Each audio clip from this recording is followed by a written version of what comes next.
안녕하세요, 여러분. 오늘은 우리가 모두 언젠가는 맞닥뜨리게 될 주제, 바로 인생 말년을 서럽지 않게 보내는 법에 대해 이야기해 볼까 합니다. 많은 분들이 내가 늙으면 잘 살 수 있을까? 내 노후는 괜찮을까? 걱정하시죠. 하지만 이런 걱정만으로는 절대 말년을 행복하게 만들 수 없습니다. 중요한 건 준비입니다. 오늘 영상에서는 재정적인 부분, 건강, 인간관계, 삶의 의미 찾기 등 다양한 측면에서 우리가 지금부터 할 수 있는 준비들을 하나씩 이야기해 볼 거예요. 그리고요, 이 영상이 유익하셨다면 구독, 좋아요, 알림 설정도 꼭 부탁드립니다. 그럼 바로 시작해 볼게요. 첫째로 돈이 없으면 선택권도 없다. 다시 말해서 재정적 자유 만들기입니다. 자, 첫 번째 주제는 재정적인 준비입니다. 여러분, 혹시 주변에 은퇴 후에 경제적으로 어려워진 분들 보신 적 있나요? 예를 들어, 제가 아는 김씨 아저씨는 젊을 때는 월급을 받으면 바로 다 쓰는 스타일이셨어요. 저축은커녕 신용카드 빚까지 내면서 살았죠. 그런데 정작 은퇴 후에는 연금만으로 생활비를 충당하려다 보니 매달 부족한 돈을 채우려고 가족들에게 손을 벌리게 됐어요. 그때마다 자존감이 무너지는 걸 느끼셨다고 하더라고요. 반대로 같은 나이의 박씨 아저씨는 30대 때부터 월급의 10%를 저축하고 연금보험을 들어두셨어요. 그리고 50대에는 작은 상가를 구입해서 월세 수익을 준비하셨죠. 은퇴 후엔 그 수익으로 생활비를 충당하며 남은 돈으로 여행도 다니고 손주들 선물도 사주시면서 정말 여유로운 삶을 살고 계세요. 여러분도 지금부터라도 늦지 않았습니다. 한 달에 10,000원이라도 저축을 시작하세요.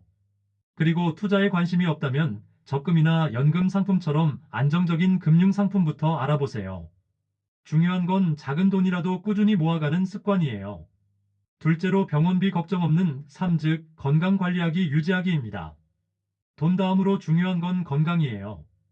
건강을 잃으면 돈도, 인간관계도, 삶의 즐거움도 모두 잃게 되죠. 예를 들어 제 친척 중 한 분은 젊었을 때 건강은 타고나는 거다라고 생각하고 관리에 무심하셨어요. 과로, 스트레스, 불규칙한 식습관으로 50대에 당뇨와 고혈압 진단을 받으셨죠. 그런데 그 상태를 방치하다 보니 60대에 심근경색으로 쓰러지셨고, 이후로는 병원비와 약값 때문에 여유로운 삶은커녕 생존 자체가 걱정이 되셨어요. 반면 저희 할아버지는 젊었을 때부터 꾸준히 운동하시고 음식도 항상 적당히 드셨는데요. 80세가 넘으셨는데도 아직도 새벽마다 동네 뒷산을 오르세요. 그러니까 등산 모임에서도 건강한 할아버지로 유명하시고요. 이렇게 건강을 유지하시니까 병원비 걱정도 없고 여전히 삶의 활력을 느끼며 살아가고 계세요. 여러분도 지금부터라도 시작할 수 있어요. 하루 30분씩 걷기 운동부터 시작해 보세요. 그리고 짜거나 기름진 음식은 조금씩 줄이고 채소와 과일을 더 많이 드셔보세요. 특히 50대 이후엔 정기적으로 건강검진을 받는 것도 정말 중요합니다. 병은 미리 발견하면 큰 문제로 번지기 전에 막을 수 있거든요. 셋째로 외로움은 건강의 적, 즉 바람직한 인간관계 유지하기입니다. 세 번째는 인간관계입니다. 나이가 들수록 주변 사람들과의 관계가 줄어들기 쉽죠. 그런데 관계가 줄어드는 걸 방치하면 말년에 외로움과 우울증으로 고통받을 수 있어요. 여러분, 혹시 주위에 이런 분 계시지 않나요? 은퇴 후에 친구도 거의 만나지 않고 집에서 혼자 시간을 보내는 분들이요. 처음엔 괜찮다고 생각했겠지만 시간이 지나면 외로움이 점점 심해지고 결국 건강에도 나쁜 영향을 끼칩니다. 반면 제 이모님은 은퇴 후 동네 독서 모임에 가입하셨어요. 거기서 만난 사람들과 함께 책을 읽고 토론도 하시고 끝나면 커피 한잔 하면서 서로의 이야기를 나누신대요. 지금은 그분들과 가족처럼 지내면서 정말 행복해 하세요. 여러분도 인간관계를 유지하기 위해 먼저 다가가 보세요. 가까운 사람들에게 안부 인사를 먼저 전하고 작은 대화를 나누는 것부터 시작하세요. 그리고 관심 있는 취미 모임이나 동호회에 참여하는 것도 정말 좋은 방법입니다. 네 번째는 삶의 의미를 다시 발견하기입니다. 돈도 있고 건강도 좋고 인간관계도 괜찮은데 뭔가 공허한 느낌이 드는 경우가 있어요. 그건 우리가 삶의 의미를 잃어버렸기 때문일 수 있습니다. 예를 들어 제가 존경하는 분이 계신데요. 은퇴 후에 아무것도 하지 않고 쉬기만 하셨대요. 그런데 몇 년 지나니까 삶이 너무 지루하고 내가 이렇게 살아도 되나? 라는 생각이 들었다고 해요. 그래서 봉사활동을 시작하셨습니다. 처음엔 그저 시간을 보내기 위해 시작했지만 지금은 아이들에게 무료로 공부를 가르쳐 주시면서 삶의 보람을 느끼신다고 해요. 또 한 분은 70대에 그림 그리기를 배우기 시작하셨는데요. 그동안 하고 싶었지만 시간이 없어서 못했던 꿈을 은퇴 후에 이루신 거죠. 지금은 그 작품으로 전시회까지 열며 정말 활기찬 삶을 살고 계세요. 여러분도 지금부터 삶의 의미를 다시 찾아보세요. 봉사활동이든 취미든 아니면 그동안 미뤄뒀던 무언가를 시작해보세요. 나이에 상관없이 새로운 도전은 항상 우리를 활기차게 만들어줍니다. 다섯 번째는 노년의 소소한 행복을 위해 작은 목표 세우기입니다. 말년을 행복하게 보내는 사람들은 공통점이 있어요. 바로 작은 목표를 계속 만들어간다는 거죠. 예를 들어, 제가 아는 분은 은퇴 후 1년에 5권의 책 읽기라는 목표를 세우셨어요. 처음엔 단순히 책 읽는 재미를 느끼셨는데, 시간이 지나면서 읽은 책들을 바탕으로 독서 모임을 만들었고, 그 모임을 통해 새로운 친구들을 만나게 됐어요.